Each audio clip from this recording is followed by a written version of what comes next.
معزز سامعین گرامی قدر، ہمارے وطن کے لیے، اسلامیان پاکستان کے لیے ایک بڑی افسوس کی خبر آئی کہ ڈاکٹر عبدالقدیر خان، جنہوں نے پاکستان کا ایٹم بم اس کے موجد تھے اور محسن پاکستان تھے، ان کا انتقال ہو گیا۔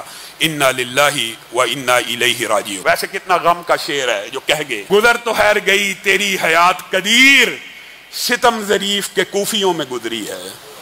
کتنا بڑا محسن پاکستان تھا، اس کو قید کے عالم میں، قید و بند میں قبر کے سپرد کیا گیا، کسی کا ضمیر نہیں جاگا، اور اللہ کے فضل سے اللہ نے کسی بزدل کو توفیق بھی نہیں دی ان کے جنازے میں شرکت کر سکے۔ ڈاکٹر صاحب نے دنیا سے جانے سے قبل یہ پاکستانیوں کو نصیحت کی اور ایک وصیت کی کہ میرے غائبانہ نماز جنازہ کو پاکستان کے ہر شہر کے اندر، ہر گلی، ہر کوچے میں ادا کیا جائے۔ اللہ کے فضل و کرم سے ہماری جماعت نے بھی اس کا اہتمام کیا، اور خوشی کی بات یہ ہے کہ سب سے زیادہ پاکستان کی مذہبی جماعتوں نے ان کی وصیت کا پاس کرتے ہوئے شہر شہر، کوچہ کوچہ، گلی گلی میں ان کے غائبانہ نماز جنازہ کا اعلان کیا۔ یہ ان کی وصیت کے اوپر آپ اور میں، مسلمان امت تو عمل کر رہی ہے، لیکن آپ کو گزشتہ سال وہ واقعہ یاد ہوگا کہ ڈاکٹر قدیر صاحب کی جماعت کے چند ساتھی برادر اکبر علامہ ابتسام الہی ظہیر کے مرکز آئے، اور انہوں نے چند گزارشات کی تھی جو میں نے آپ کے سامنے پیش کی تھی کہ ڈاکٹر صاحب کہتے ہیں کہ میں بوڑھا ہو گیا ہوں، میں بزرگ ہو گیا ہوں، پیرانہ سالی کا عالم ہے، اب میرے سے کس قسم کا خطرہ ہے جو مجھے نظر بند اور قید کیا ہوا ہے۔ ڈاکٹر صاحب جو محسن پاکستان ہے، ہمارا المیہ قوم کا یہ ہے،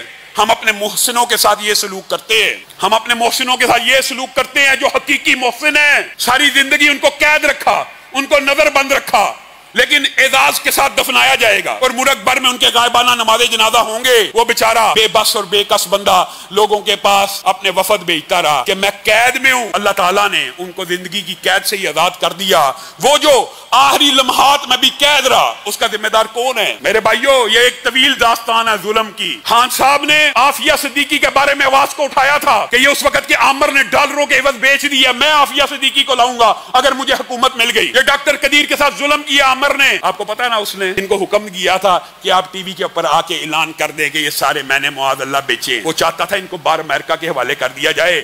ظفر اللہ جمالی نے اس وقت رکاوٹ ڈالی تھی، اور خان صاحب کو ان باتوں کے اوپر بڑا غصہ تھا کہ میں مداوع کروں گا، لیکن حقیقت آپ کے سامنے کھل گئی۔ خان کی حکومت کو 3 سال ہو گئے، نہ ڈاکٹر عبدالقدیر کو آزاد کیا، نہ کبھی عافیہ صدیقی کے لیے آواز کو اٹھایا۔ جب اللہ تعالیٰ نے اقتدار دے دیا ہے تو تب کام نہیں کرنا، جب نہیں ہے تو میں یہ کر دوں گا، وہ کر۔ ہم محسن کش قوم ہیں، ہم ہمیشہ بندے کی قدر اس کے مرنے کے بعد کرتے ہیں۔